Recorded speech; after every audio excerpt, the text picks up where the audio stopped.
hooyo neefta iga fuji waa eraygii ugu dambeeyay ee farxiya kula hadashay hooyadeed laakiin najma oo la dhimatay farxiya iyada nasiib uma yeelan in erayna uu afkeeda ka soo baxo. waa laba gabdhood oo da'dooda ku sheegtay hooyadood 7 iyo 5 jir.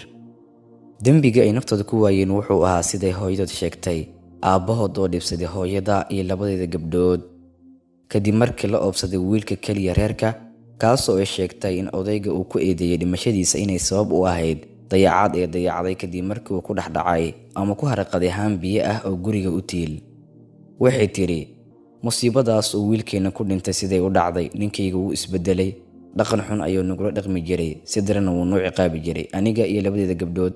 waa sababtaan u go'aansaday in gabdhahayga aan ka badbaadiyo naxariis daradaas iyo cadaabtaas cawaanimada leh uu aabbahood nagula dhaqmi jiray. ma uusan u arkin in aan ehelkiisa nahay wiilka kaliya ayuu u arkayay in uu ahaa qofka kaliya ee reerka uu leeyahay. taasna waa midda igu kaliftay inaan tilaabadan qaado.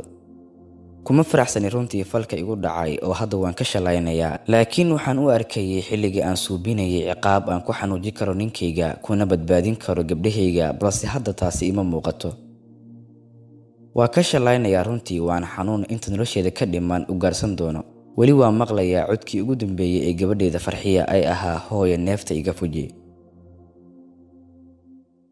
fiiro gaara ragow dumarku ma fikiraan sidaan u fakarno dunida aan ku noolnahay ee aan wax ka aragno kuma noola. runta waxay tahay in gabi ahaanba ay naga duwan yihiin. dadnimo ayaa wadaagnaa waana isu baahannahay.